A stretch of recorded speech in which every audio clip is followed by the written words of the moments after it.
Hi hello నమస్తే greetings of the day. మనం ఈరోజు ఈ వీడియోలో simple and effective bank nifty ట్రేడింగ్లో simple and effective indicators in bank nifty ఏవైతే మనం యూజ్ చేస్తామో వాటి గురించి నేను చెప్తాను అండ్ ప్రాక్టికల్గా చూపిస్తాను. ఓకే, అండ్ వీడియోలోకి వెళ్ళే ముందు మనం ఫస్ట్ టాపిక్ ఏం చెప్పుకోవాలంటే మనం లాస్ట్ వీడియోలో ఏం చెప్పుకున్నాము అనే సమ్మరీ చెప్పుకుంటాము. అండ్ దాని తర్వాత ప్రాక్టీస్ అంటే నేను చార్ట్ ఓపెన్ చేసి ఏ విధంగా మనం అనాలిసిస్ చేసి ట్రేడ్ తీసుకోవాలని చూపిస్తాను. అండ్ థర్డ్ పాయింట్ వచ్చేసి వీడియోలో ఉన్న మెయిన్ టాపిక్స్ గురించి నేను చెప్తాను. అండ్ ఫైనల్గా వచ్చేసి ఈ మెయిన్ టాపిక్స్ యొక్క సమ్మరీ, దానివల్ల మనకు ప్రతి దాంట్లో మనకు సమ్మరీ ఉంటుంది. అండ్ నెక్స్ట్ వీడియోలో వినేటప్పుడు మనకు ఒక ఫ్లో అనేది మనకి ఈజీగా అర్థమవుతుంది. ఓకేనా, ఈ 4 టాపిక్స్ చెప్తాను. లాస్ట్ వీడియో సమ్మరీ విషయానికి వస్తే నేనైతే పివోట్స్ క్యామరిల్లా S3 R3ని మనం ఏ విధంగా ఇండికేటర్స్లో మనం చూజ్ చేసుకోవాలి అనేసి చెప్పాను. అండ్ అదేవిధంగా 20, 50, 100, 200 ఓకే 200 ఈఎంఏస్ మనం ఏ విధంగా మనం ట్రేడింగ్ వ్యూ చార్ట్లోకి మనం తీసుకురావాలి అనేది చూపించాను. దాని తర్వాత మనం ఆప్షన్ స్కాల్పింగ్ V2 వాటి గురించి ఇండికేటర్స్ గురించి నేను చెప్పాను. ఓకే, ఇది మనం లాస్ట్ వీడియోలో చెప్పుకునేది. ఈరోజు ప్రాక్టీస్ విషయానికి వస్తే ఈ వీడియోలో ఉన్న మెయిన్ టాపిక్స్తో మనం మెర్జ్ చేసి ప్రాక్టీస్ అనేది చేస్తాం. ఓకే, ఇప్పుడు నేను ఇక్కడ ఓపెన్ చేశాను. ఏంటిది? Bank Nifty futures. ఎప్పుడైనా మనం ఇండికేటర్స్ని ఫ్యూచర్స్తో కంపారిజన్ చేసుకుంటూ మనం ఫ్యూచర్స్తో ఇండికేటర్స్ని యూజ్ చేయడం వల్ల మనకు యాక్యురసీ ఎక్కువగా ఉంటుంది. ఓకే, ఫ్యూచర్ని బట్టే మనకు ఇండెక్సెస్ అనేది మూవ్ అవుతూ ఉంటాయి. కాబట్టి అక్కడ మనం ఆ ఇండెక్స్ని బేస్ చేసుకొని మనం ట్రేడ్ అనేది తీసుకోవచ్చు. అండ్ మన కాల్ సైడ్ పుట్ సైడ్ అనేది కూడా మనకు దీన్ని బట్టి, అంటే మార్కెట్ ఎటువైపు ఉందో దాన్ని బట్టి కూడా మూవ్మెంట్ అనేది ఉంటుంది. ఓకే, ఇంకా మనం ఇది నేను అనాలిసిస్ అనేది చెప్తూ ఉన్నాను లాస్ట్ వీడియోస్ నుంచి కానీ అప్కమింగ్ వీడియోస్ నుంచి కానీ. ఫైనల్ లాగా మనం తీసుకునేటప్పుడు లేదంటే కంటిన్యూస్గా వీడియోస్ చూస్తున్న వాళ్ళు ఏంటంటే ఏమర్థమవుతుంది అంటే, అసలు మనం డైరెక్ట్గా ఇండికేటర్స్ని బేస్ చేసుకొని మనం తీసుకోవాలా, లేదంటే మనం ప్రైస్ యాక్షన్ నుంచి మనం తీసుకొని ప్రైస్ యాక్షన్ని బేస్ చేసుకొని తీసుకోవాలంటే రెండు మెర్జ్ చేసి తీసుకోవడం వల్ల మనకి యాక్యురసీ ఉంటుంది. ఓకే, ఇది నేను ఒక్కొక్కటి ఇంప్లిమెంట్ చేసుకుంటూ లాస్ట్లో ఫైనల్గా మెర్జ్ చేసి ట్రేడ్ అనేది ఏ విధంగా తీసుకోవాలని చెప్తాను. ఓకే, ఇప్పుడు ఇక్కడ చూడండి, ఇదేంటంటే నేను క్యామరిల్లా పివోట్స్ అండ్ ఈఎంఏ మనకు రెండు ఇండికేటర్స్ని ఇక్కడ యూజ్ చేశాను. ఇది చూస్తే ఇది క్యామరిల్లా S3, ఇది చూస్తే మన క్యామరిల్లా R3. ఏం సింపుల్గా ఏంటంటే S అంటే సపోర్టు, R అంటే రెసిస్టెన్స్. అంటే మ్యాక్సిమం సపోర్టు మ్యాక్సిమం రెసిస్టెన్స్ అనేవి బేస్ చేసుకొని మనకు వెళ్తూ ఉంటుంది. ఇది చూడండి, మార్నింగ్ 5 minutes క్యాండిల్ ఇక్కడ ఓపెన్ చేసి దాని ఎగ్జాక్ట్గా R3ని టచ్ అయ్యి మళ్ళీ కిందకి అనేది వచ్చింది. మనం ఫస్ట్ ఒక హాఫ్ అన్ అవర్ వరకు, ఒక 30 minutes వరకు మనం ట్రేడ్ అనేది తీసుకోకూడదు. జస్ట్ అబ్జర్వేషన్, మనకి ఎంత యాక్యురసీ ఉన్నా కూడా మనం ట్రేడ్ తీసుకోకూడదు. ఎందుకు తీసుకోకూడదు అంటే ఆ టైంలో అగ్రెసివ్గా ఉంటుంది market. Aggressive selling and buying జరగడం వల్ల మనం తీసుకునేది ట్రేడ్ అనేది రివర్స్లో ఉంటే మనం ఎక్కువగా లాసెస్ అయ్యే ఛాన్సెస్ ఎక్కువగా ఉంటాయి. అండ్ అదేవిధంగా లాస్ట్ 30 minutes కూడా, అంటే 3 తర్వాత మనం ట్రేడ్ అనేది తీసుకోకూడదు. అట్లీస్ట్ ఒక 30 minutes ముందు, 30 minutes లాస్ట్ ఎండింగ్ సెషన్లో మనం తీసుకోకూడదు. ఇది ఫస్ట్ పాయింట్. ఇక్కడ S3 R3 మనకు యాడ్ చేసుకున్నాం కదా. లేదు, మనం డిమాట్ అకౌంట్లో కూడా S3 R3 వస్తాయి, నేను అప్కమింగ్ వీడియోస్లో చెప్తాను. ఇప్పుడు S3 అండ్ R3 చూడండి. S3 R3 అనేది ఇక్కడ చూడండి, ఏరియాలో ఏమైంది, మనకు సపోర్ట్ అనేది ఇచ్చింది. అంటే మనం ఇక్కడ నుంచి ట్రేడ్ తీసుకోవడం వల్ల, దాన్ని టచ్ అయినప్పుడు ట్రేడ్ తీసుకోవడం వల్ల మనం కాల్ సైడ్ కొంచెం ఒక 5 points 10 points లేదా 3% లేదంటే 4% అనేది మనం గెయిన్ అనేది ప్రాఫిట్ నేను చేసుకోవచ్చు. దాని తర్వాత వన్స్ S3ని బ్రేక్ డౌన్ చేసిన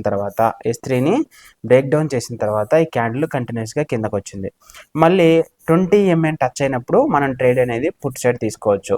ఇక్కడ చూడండి, ఈ క్యాండిల్ ఎగ్జాక్ట్గా ఇలా బ్రేక్అవుట్ అవ్వకూడదు. చూడండి, ఇక్కడ బ్రేక్అవుట్ అయింది, ఇలా ఉండకూడదు. క్యాండిల్ అనేది ఎలా ఫామ్ అవ్వాలంటే, ఇక్కడ చూసారా, ఈ క్యాండిల్ ఎగ్జాక్ట్గా ఇలా కార్నర్కి, లేదంటే ఒక క్యాండిల్ అనేది మనకు ఇండికేటర్స్ని తీసుకున్నా కూడా, ఒక ఇండికేటర్ని తీసుకుంటే మనకు ఈ విధంగా మనకు ఫామ్ అవ్వాలి. ఎలా అంటే ఇలా మనకు క్యాండిల్ టచ్ అయినప్పుడు ఇది ఒక ఇండికేటర్. ఎగ్జాంపుల్ ఇది ఒక 20 ఎంఏ ఇండికేటర్ అనుకుందాం. Okay, 20 MA. ఈ 20 ఎంఏని ఇట్లా ఎగ్జాక్ట్గా క్రాస్ అవ్వాలి. లేదు ఇలాగన మనకు క్రాస్ ఓవర్ అయిందంటే, అంటే బ్రేక్అవుట్ అయిందంటే మనం ట్రేడ్ అనేది పుట్ సైడ్ అనేది ప్లాన్ చేసుకోకూడదు. మళ్ళీ ఎక్కడి నుంచి మనం పుట్ సైడ్ ప్లాన్ చేసుకోవచ్చు అంటే 50 ఎంఏ టచ్ అయినప్పుడు మనం ట్రేడ్ పుట్ సైడ్ ప్లాన్ చేయొచ్చు. ఓకే, అండ్ తర్వాత R3ని టచ్ అయినప్పుడు అది కూడా క్యాండిల్ ఎలా టచ్ అవ్వాలి, ఈ విధంగా కానీ, లేదా మనకు బాడీ ఈ విధంగా వచ్చింది బాడీ, ఓకే, విక్ ఇలా ఉంది, అప్పుడు కూడా మనం తీసుకోవచ్చు. విక్ అయినా లేదంటే బాడీ అయినా ఎగ్జాక్ట్ క్యాండిల్ క్లోజ్ అయిన తర్వాతనే మనం తీసుకోవాలి. క్యాండిల్ క్లోజ్ కాకుండా ముందే తీసుకోకూడదు. ఓకే, ఇది ఈరోజు అనాలిసిస్ అనమాట. అంటే క్యాండిల్ అనేది ఏ విధంగా తీసుకోవచ్చు అండ్ బ్రేక్అవుట్ బ్రేక్ డౌన్ అయిన తర్వాత మనం తీసుకోకూడదు. ఓకే, ఇంకా ఈ S3 ఉంది చూసారా, ఈ S3 నుంచి ఇలా రివర్స్ అయినప్పుడు అట్లీస్ట్ ఈ 20 ఎంఏ నుంచి ఈ S3 మధ్యలో ఈ గ్యాప్ ఉంది కదా, ఈ గ్యాప్ ఎంత ఉండాలంటే గ్యాప్ పాయింట్స్ మినిమం 100 ఉండాలి. గుర్తుపెట్టుకోండి, ఇక్కడ 20 ఎంఏకి ఈ S3కి 100 పాయింట్స్. ఓకే, 100 పాయింట్స్ అబోవ్ ఉంటే మనకు మళ్ళీ మార్కెట్ రివర్స్ అవుతుందనే ఛాన్స్. ఎప్పుడు మనం ఇంకొకటి చెప్పేది, మనకు ఆప్షన్స్ చేసేటప్పుడు ఇండికేటర్స్ని యూజ్ చేసి డెఫినెట్గా స్కాల్పింగ్ అనే దాంట్లోనే మనం ప్రాఫిట్ అనేది ఎర్న్ చేసుకోవచ్చు.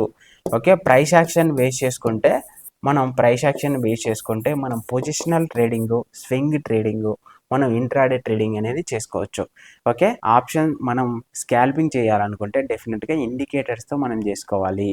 ఓకే, ఇలా మనం ప్లాన్ చేయాలి. ఇప్పుడు నేను మళ్ళీ ఇక్కడ ఎప్పుడు పుట్ సైడ్ ప్లాన్ చేస్తానంటే ఇక్కడ మళ్ళీ మార్కెట్ టచ్ అయినప్పుడు నేను ఇక్కడ పుట్ సైడ్ తీసుకుంటాను. అప్పటి వరకు నేను తీసుకోను. అండ్ ఇప్పుడు మనం ట్రేడ్ తీసుకోవచ్చు అంటే తీసుకోకూడదు, ఎందుకంటే 50 ఎంఐ టచ్ అవ్వలేదు.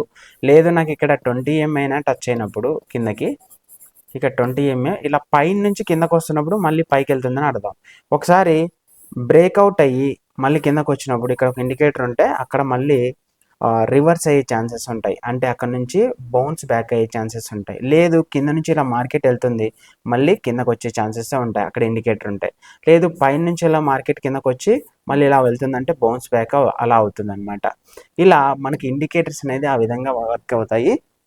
మెయిన్గా ఈఎంఎస్ S3 R3 అనేది చాలా పవర్ఫుల్ ఇండికేటర్. మనం చూస్తే మనం ప్రీవియస్ బ్యాక్ స్టెప్ చూసుకుంటూ పోతే మనకు మంచి యాక్యురసీ అండ్ ప్రాక్టీస్ చేస్తే మంచి ప్రాఫిట్స్ అనేది ఆప్షన్ స్కాల్పర్ ఎక్కువగా చేయొచ్చు.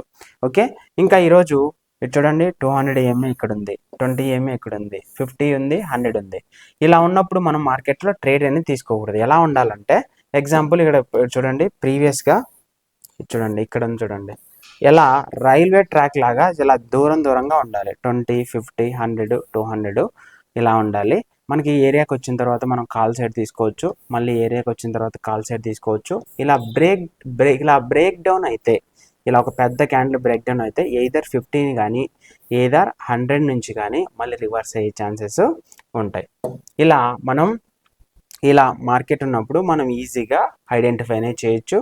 అండ్ S3 R3 ఇలా లైన్ అనేది డ్రా చేసుకొని తర్వాత మనం రిమూవ్ చేసుకోవచ్చు. ఇక్కడ నుంచి ఇక్కడ మన ఇండికేటర్ ఉంది కదా, ఈ ఇండికేటర్ని ఇక్కడ రిమూవ్ చేసేసుకోవచ్చు. ఇక్కడ చూడండి, ఇలా ఇక్కడ నుంచి ఇలా డ్రా చేసుకోవచ్చు. లేదంటే ఇక్కడ ట్రెండ్ లైన్ ఉంది.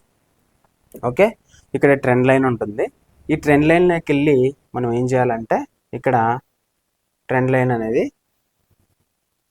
ఎగ్జాంపుల్ ఇక్కడ ట్రెండ్ లైన్ ఉంది. ఇప్పుడు నేను ట్రెండ్ లైన్ అనేది ఇక్కడ ఇలా డ్రా చేసుకుంటున్నాను. ఎగ్జాంపుల్ నేను చూపిస్తాను. ఇలా ట్రెండ్ లైన్ అనేది మనం ఇక్కడ ఒక డ్రా చేయొచ్చు. ఎగ్జాంపుల్ ఇక్కడ ఎందుకు, డైరెక్ట్గా ఇక్కడ నుంచే మనం చేయొచ్చు. ఎలా అంటే ఇలా ప్లస్ బటన్ నొక్కితే ఇక్కడ డైరెక్ట్గా ప్లస్ బటన్ డైరెక్ట్గా తీసుకొని వచ్చి ఇలా మనం డ్రా అయ్యే హారిజంటల్ లైన్. దీని తర్వాత మళ్ళీ ఇక్కడ కూడా మనం ఒక డ్రా అయ్యే హారిజంటల్ లైన్ డ్రా చేసుకొని ఏం చేయాలి, ఇక్కడ నుంచి మనం క్యామెరీలు అనేది తీసేసుకోవచ్చు. నెక్స్ట్ ఆప్షన్ స్కాల్పింగ్ నేను యాడ్ చేసుకుంటాను. ఆప్షన్ స్కాల్పింగ్ బ్యాంక్ నిఫ్టీలో యాడ్ చేసిన తర్వాత ఇక్కడ నాకు ఇలా ఫామ్ అవుతుంది. ఇలా ఫామ్ అయినప్పుడు మనం ఈజీగా ఐడెంటిఫై చేయొచ్చు. ఇంకోటి ఇండికేటర్స్ అనేవి ఎలా ఉంటాయంటే కన్ఫ్యూజింగ్గా కొన్నిసార్లు అలా ఉంటాయి. అలాంటప్పుడు తీసుకోవద్దు. మన ఆప్షన్ స్కాల్పింగ్ అయితే మనకి ఇండికేటర్స్ అనేది బాగా వర్క్ అవుతాయి. అండ్ అదేవిధంగా మనం ప్రైస్ యాక్షన్ ప్లస్ ఇండికేటర్స్ని రెండు కంబైన్ చేసి మనం వాడితే ఎక్కువగా యాక్యురసీ స్కాల్పింగ్లో మనం మంచిగా చేసుకోవచ్చు. ఓకే, ఇది ఈ రోజుకి సంగతులు. ఓకే, వచ్చే వీడియోలో నెక్స్ట్ ఇంకొక అప్డేటెడ్ వీడియోస్తో నేను ముందుకు వస్తాను. Okay, thank you for watching this video.